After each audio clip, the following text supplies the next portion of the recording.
So can you guys see the ingredients? Let me move this down a bit, then you can see what's on the table. So usually I'd make this in the kitchen, but obviously that's a little bit difficult now with cameras and stuff, but it's really cool to have you guys in our house at least so you can see what we do. The first recipe we're going to show you is a chocolate recipe. It's the one we make quite often, and the second one is a hot chocolate. And we've sped this up a little bit so that you can see how it works. Hello. Hello everyone! Oh, this is so cool! And Katara, she's also joining us. Yeah, considering it's a Mother's Day special, we are enlisting the help of our eldest, who's just turned 8. Yeah. So what have you brought you? Okay, so what we wanted to do is just run through how we make our base chocolate recipe. It's the simple, like we think it's the simplest thing in the world, but people remind us time and time again that actually, like you need to be shown, you need to be told. So what we do is we take the cacao paste and cacao butter, combine them together, and it's 2 to 1. So this is 200 grams of paste and 100 grams of the cacao butter, and I would put it into a metal dish, and then add some honey. So a 1/4 cup of honey is the ratio for this particular recipe to add to that. I've already done it here. So what I do is I just bring a pot to a simmer. Can people see this? Perfect. Yeah. Okay, so I'll just bring a pot of water to simmer, and then I'll be popping that one in there, and then pop it in just to float on top. Nice if you can get a dish that won't let the water drip in, and then just stir it around until it melts. And that literally is like, it's our chocolate base recipe, it's our chocolate sauce recipe, and it's really that easy. And then so the recipe we are going to give you guys after this, so just watch your emailers. What's even better is we've got a WhatsApp group we've started. I can post a link for that in this chat screen, maybe at the end, but if you join that, then you get information first. Otherwise, just look out for it in your inbox. We will email you guys afterwards. We don't know who everyone is who's joined, so make sure you're on our mailing list, otherwise you won't get it. And then, so what we're wanting to do for today's recipe. Okay, so let's just, firstly, this yummy melted chocolate. I mean, this is chocolate. So you could just set this again, and then you've got your own chocolate, plain chocolates. And from there, you can flavor it with a whole bunch of different things, whether you want to use essential oils or other superfoods.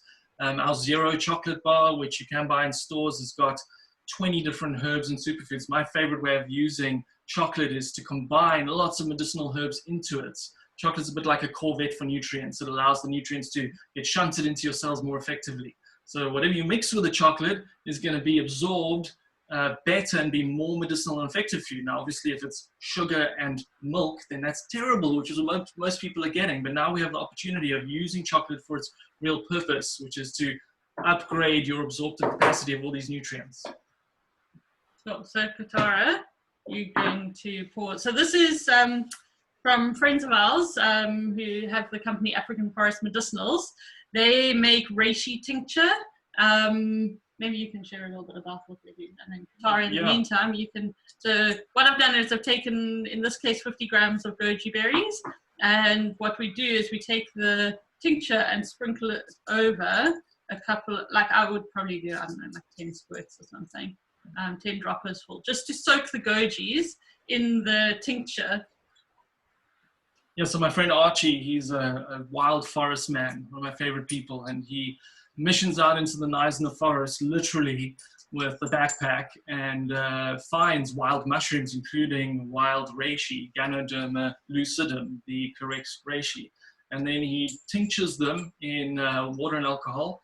And then you can buy basically the extracted medicinal elements of the wild harvested South African reishi in these bottles. So it's one of my favorite supplements, and knowing the level of integrity and where it comes from, it's probably one of the most profound products you can add into your diet. And reishi is by far my favorite medicinal mushroom as well. There's another one too, chaga. That's both incredible. So what you get with this is that the goji berry, because it's dry, is going to absorb the tincture, so it soaks it in a little bit. So when you eventually bite onto your chocolate, you get this like semi-crunchy, semi-soft goji berry, and it obviously has a slight alcoholic taste because it is in an alcohol tincture. But don't worry, it's not nearly enough to get you drunk. And yeah, when Archie and Juliet come to visit us for dinners and parties, they bring along this chocolate, and it hands down goes down a treat. People totally love it. So we combine the gojis. Obviously, I'd let that stand for a little while just to let it soak in, the tincture soak in, and then mix it all through. Okay, mix it together, love. Yeah, someone was just asking about, making sure that it stays raw. So that's why when we heat the water, you bring it to simmer, and then you turn off the heat. And then when you're floating the pot in it, the temperature that the actual chocolate's getting to is never going to be above 50 degrees Celsius. Obviously, if you float it and the thing's still boiling, it's going to get as hot as the water, which is 100 degrees Celsius. So that's why I turn off the heat as soon as it starts simmering. Okay. And then nice addition is some Brazil nuts. So just spread, and these trays are really nice, the silicone ones, because it just gives a very nice clean sheen chocolate when you get them out of here. We love Brazil nuts because they're wild harvested in the Amazon jungle. I mean, there's research now showing that they were actually planted by pre-Mesoamerican cultures, and it's very high in vitamins and minerals. There we go. If everyone can see. Oh, yeah, I think so. There you go. And then you take that, pop it in the fridge, and it'll set. And voila, look, it's come out the fridge already. That's one we made earlier. Wow. So when you're presenting this, I think one big slab is maybe a bit much, but you can obviously cut it up into pieces. Yeah, we just tend to slice it into nice little like finger size slices for people to snack on. But nice big finger size slices. As one some, can you see? It's the only strange thing about doing a live demo from home is that we can't share the deliciousness. But just another idea to share with you guys is that I mean, you can make this stretch even further by doing really thin layers. So we like it this thickness, but I also sometimes do it where it's almost paper, like wafer thin, and that's obviously just a way of making the same dish produce twice as much.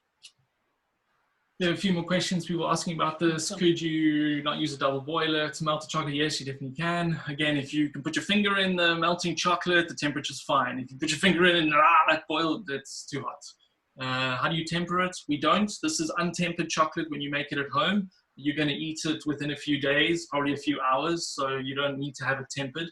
Tempering is where the chocolate is heated and cooled to get all of the crystals of the fat to line up, and then you get that snappy experience that you would normally get from Belgian or Dutch chocolate. Any of the chocolate we produce that goes into stores, obviously that is tempered because it's put through the proper machinery that makes it tempered. But when you're making it at home, you don't have to worry about temper at all. Yeah. Another question, why can't you buy herbs from you anymore? It's coming back. We promise it's coming back. I just needed to get better quality herbs. So keep an eye on our website. Our potent plants range of products is going to be expanding this year with lots and lots of different medicinal herbs. Yeah. So someone was asking about cacao powder. In this recipe, we haven't used cacao powder, but if you have cacao powder and cacao butter, you can definitely make this. You would still use double the amount of powder to butter. And it'll also be delicious. We've just found that it's easier to have paste and butter and melt it. If you've got powder, you've got to stir it in. So I would use a sieve and then tap the sieve and whisk it in. Or if you have a high-speed blender that can go at a slower speed, you can mix it in slowly with that. Yeah, when we wrote our Rawlicious book, we only had powder and butter available at the time. So the recipe in the Rawlicious book is a powder butter recipe, and the recipe in the Magic of Superfoods is similar to this one. Someone asked if eating this at night will make you stay up. It might. It actually depends on your particular system. If you have a genetic makeup that can't break down caffeine or caffeine-like molecules, then it'll keep you up at night. If you can, so for example, we've done our genetic analysis, which shows us the stuff, and I can process caffeine very, very quickly. I'm the highest oxidizer of caffeine, whereas Beryn is the lowest. So she's not going to be eating chocolate late if she wants to sleep well, where for me it doesn't matter. So you really just need to check how it works for you. But just saying that there is no caffeine in cacao, it's theobromine. It's a sister molecule. It isn't nearly as stimulating. It works on your cardiovascular system more than your central nervous system. So that's why it's not like coffee where you get like buzzed and jittery. It's more going to increase your heart rate, make you feel a bit flushed. That's the theobromine that's. I also just want to say that on the tempering question, this recipe does best if you make it the day you want to serve it or the day before. Just because the combination of the tincture with the gojis and with the honey, it does start to bloom, or it doesn't look as nice and shiny as it does if you make it on the day you want to serve it. You can put them in the fridge. I mean, we set them in the fridge and you can serve them from the fridge. Then obviously it's not going to melt immediately onto your fingers if it's cold. You can try that. Obviously, the hotter the day, the quicker going to melt. Okay, next recipe. Yeah, you want to taste it, Katara, and tell them how it tastes. Okay, guys, it's delicious. I highly recommend you make it yourself. Oh, I'm going to take this one to the kitchen. Okay. And maybe it's out the way for you. I'm just checking all these questions that are flying through Sue to make sure I'm getting all of them. I'm just going to go eat the chocolate and So what percentage would this chocolate be that we've made now? So basically, I mean, you just have to work it out. It's any ingredient that isn't cacao is the other side of the percentage. So maybe this is about 80% cacao, and the rest is nuts and goji berries and honey. So that's how you would work it out. How do you successfully mix coconut sugar into the chocolate mixture? You basically have to mix it in while it's melting. And you might have to raise the temperature just a little bit more on your chocolate to get the coconut sugar to melt. Obviously, coconut sugar has a higher melting point than the chocolate does. I've mentioned that one. How long can you keep this in the fridge once you've made it? You can keep this in the fridge for a month easily, maybe even longer, 2 months. You could freeze it for many, many months. There's no way it's going to stay that long in your fridge. There's a problem. You haven't made it right if it stays in your fridge that long. It should be delicious enough that you can't stop eating it. Okay, just a few more questions and then I'm going to get on to the next recipe, guys. And what else we got? Can you add liquid stevia? Definitely, you can add liquid stevia. Obviously, just watch out for the flavor. The more stevia, the more of that strange chemically sweetener taste you're going to get. So just start low and then build up from there. But if you are looking for sugar-free chocolate, then obviously have a look at our Zero Bar. I've heard a doctor state that you must not eat goji berries. Well, I wouldn't really listen to doctors about food, seeing as they don't study it at all. So, you know, in Chinese medicinal systems, the Chinese doctors recommended eating goji berries for more than 3,000 years. So that was fascinating. Thanks, Joey. What's the average serving size? Pretty much as you can get into your mouth. You could eat as much as you like. If you eat a lot of chocolate, particularly raw chocolate, you will feel a little bit rushy from the theobromine because it hasn't been damaged through heating it. And then last one before I move on, what about making cacao paste from the nibs and the beans? If you have a stone grinder, you can totally do that at home. Most people don't have stone grinders, and that's the only way you'd be able to do it. The chocolate, you can set it in the fridge. It goes quicker in the fridge. If it's a hot summer's day, it will not set outside the fridge. So definitely set your chocolate in the fridge. Yeah, fridge or freezer. Fridge or even the freezer. It won't set out the freezer. Yeah, it won't set out of it at all. Okay, well, unless it's a cold winter's day. Some chocolate on the table here. So next, this one's a little bit quicker. So every morning, I get up and I get into my kitchen and I make us a medicinal tea drink. And today we're going to turn it into a medicinal hot chocolate drink. So I've got my crusted pot here, and the reason I like these teapots is they're fairly large and you can put things in it. So when I make my tea mix, I use a bag of this, which is the African Forest Medicinals tea mix. So this contains various mushrooms from the Knysna forest that Archie has harvested himself. I obviously also use my own mushrooms like this because I also live in the Knysna forest. And we go walking around and pick wild mushrooms and then chop them up and put them in the tea. But obviously, not everyone lives in the Knysna forest. Not everyone likes mushrooms to eat. That's true. And if you don't know which mushrooms to pick, don't just pick any mushrooms. They can be deadly, deadly. I had a friend send me a picture just 2 days ago going, I found these beautiful mushrooms. Can I eat them? And I took one look at it and I said, that is called a death angel. Basically, if you ate just a small piece, you'd be dead. So no, don't eat that. So what you basically do is you put a bag of this or other mushroom powders. Like if you got reishi powder, I'll also put that in there. I put the whole bag in because I'm not just going to make one serving of tea out of this. I'm going to reuse this that's in here for about a month, sometimes 2 months. This is intrinsically antimicrobial. So as long as the pot is kept closed and as long as you boil it once a day, then you're not going to have any mold growing inside of it. So you can keep these mushrooms in here for at least a month. And every morning you can just heat it up and pour it off. Obviously, the first few days it's going to be very strong. And then as you use it, it's going to get weaker and weaker and weaker. By the second or third week, there'll be almost no flavor anymore. When that happens, I like to add chaga powder. So I also do this from the start. Once I put in those, I'll put in a teaspoon or 2 of chaga powder. So chaga is one we can't harvest here because it grows in higher altitudes in the northern forests of Russia and China. Chaga powder. And chaga powder is coming back in stock. Someone had asked me there, I think it's 2 or 3 weeks' time. So check our web shop for that. So the chaga and the other, and I put that on a stovetop and I'd get it to just start boiling and then turn it off. And then you have your tea. And I would drink that tea plain in the day, but you can also, as we're going to do now, add a chocolate powder to it. Sometimes I even add organic coffee to it. I do a light brew of coffee and add that to it. And the herbs are going to be absorbed better with the coffee present because, again, caffeine dilates cell walls, as does theobromine, so that you absorb more nutrients that way. It's kind of like bulletproof coffee, but upgraded with medicinal potent plants. So I would usually blend this in a blender, any kind of blender, whether it's a stick blender or a Vitamix will do. I've got my NutriBullet here today.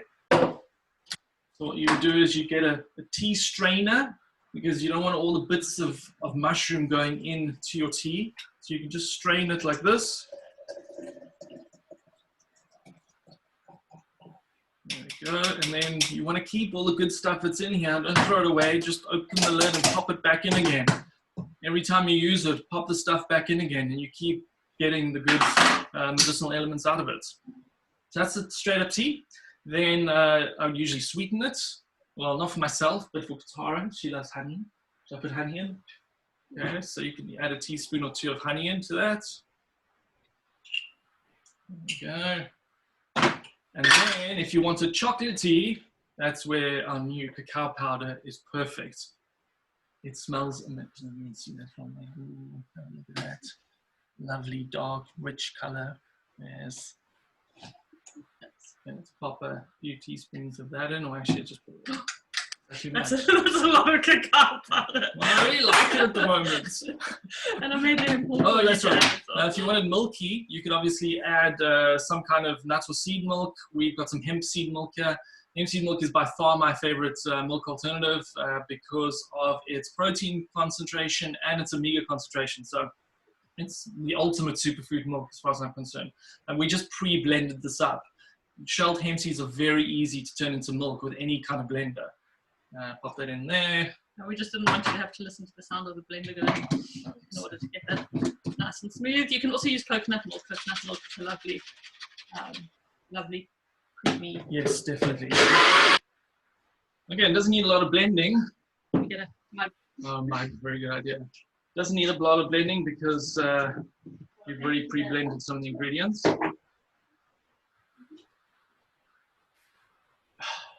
hot chocolate. The kind of hot chocolate that is actually medicine. You know, this is really what I love about this way of eating, is your food becomes your medicine, and your medicine is your food. Thank you. There we go. And again, sweeten to taste. If you wanted more sweet, add more honey. Smells delicious. Ooh, that's very good. Someone it's very chocolatey. It's delicious. It's super Claire Smelliant, I think it's called, right?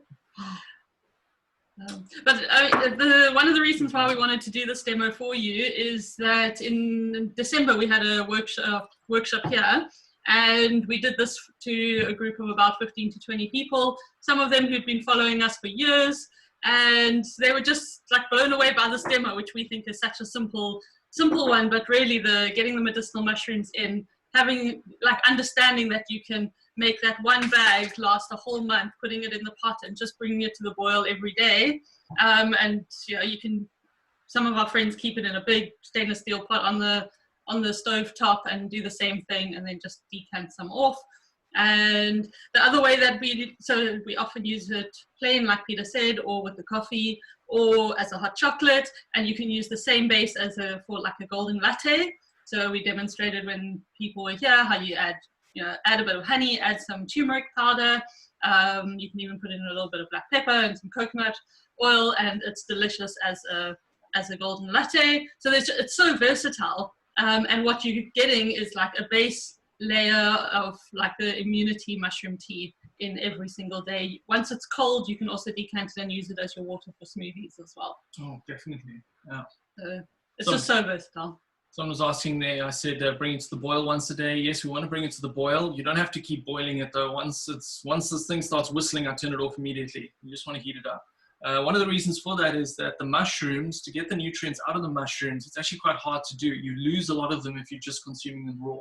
So this is one of those areas where actually cooking the mushrooms is better, because you can open up the structure of the mushroom itself to release its medicinal elements. You can also, if you want to, if you've got the medicinal mushroom tincture and you want to just add a boost, you can. You can upgrade just about anything when you know what you've got to hand and what works. So the medicinal reishi tincture, or they do a turkey tail tincture as well. You can add that to your hot chocolate. So let's see. Well, how do you make hemp seed milk? So we have recipes in our Superfoods book and on our website, but basically you're going to take shelled hemp seeds, which we sell in our brand, and then you pour them into a blender with water. Again, the more seeds you use, the thicker the milk. The less seeds, the less thick the milk. So find, a point that you like, and then you're blending them together. Literally, that's it. You can use a hand stick, you can use a NutriBullet, you can use Vitamix, blending shelled hemp seeds and water. If you want it sweetened, of course, then you can add a bit of honey or some coconut sugar or coconut nectar, but that's it. It's very simple. You don't even have to strain it. The shelled hemp seeds are very soft already, so they blend very easily. If you've got cannabis growing in your garden, which we're now allowed to do in South Africa, thank you, allowed, you can harvest the seeds from that and you can blend that and pour it through a strainer. I mean, that's a way of making it home without having to spend a cent. I quite often do that too, because it just grows like a weed here. It is a weed. Makes most amazing hemp seed milk. That's why I recommend cannabis in everyone's garden, because not only can you get greenery from the leaves itself, and it's non-psychoactive in this way, by the way. You got to heat it to make it psychoactive. So you can get the greenery into your green juice, and you can get the seeds as a seed milk. Complete nutrition. But then don't add it to hot chocolate. Don't add it to your hot chocolate. No. If it's from your garden, you add it to your hot chocolate. It's going to decarboxylate it, and then, yeah, things will happen. Thank you. That was very informative. Okay, great, guys. So we will save this recording and make it available to you online. If what else? Just look out for our emailer. We'll give you the recipes. Yeah, we're going to compile the recipes, put them in an easy-to-access form for you guys, send them on to you next week with a replay link and any other info that we have available. If you bought the ingredients beforehand, in preparation for the workshop, then that's great. Otherwise, I think the ingredients are still discounted for Mother's Day up until the end of tomorrow. So you can go over to the website and shop them, and I think they've all got a 25% discount on them. And we've added the tea mix and the reishi tincture into a bundle. Okay, great. So you can get the African forest medicinals on our site. Awesome. Thank you, everybody. We will be doing a lot more of this. I mean, it's one of the fantastic bonuses that have come out of this lockdown process, is recognizing that we don't have to go to Cape Town or to Joburg to do events. We can just do them directly with you from our house. So we'll definitely be doing more of this at least once a month. Next month, we're actually looking at doing a whole series through winter. So make sure you can get our emails, and then you'll know about those. Yeah, and we would like to send out a survey just to find out from you guys how you've enjoyed it, how's the tech, how's the, just a whole lot of questions. So if when you see that coming through, if you have the time, please answer. It'll just help us refine the process and make it even more structured to the way you'd like to receive the information. Yeah, I think the next one I'm going to do might be on protein. We're going to look at protein and plant diets and animal diets and the pros and cons and how they'll work out in my personal journey from veganism to omnivorism. Yeah, we've had lots of people asking about our diets, about protein. We've had people asking about what we do with the kids. So all that stuff we're going to be working on and bringing to you. Fantastic. Thank you, everyone. Have a lovely day further. Yeah. And look forward to seeing you again soon. Enjoy tomorrow's Mother's Day. Yes. Okay, cool. Cool. Bye. Bye.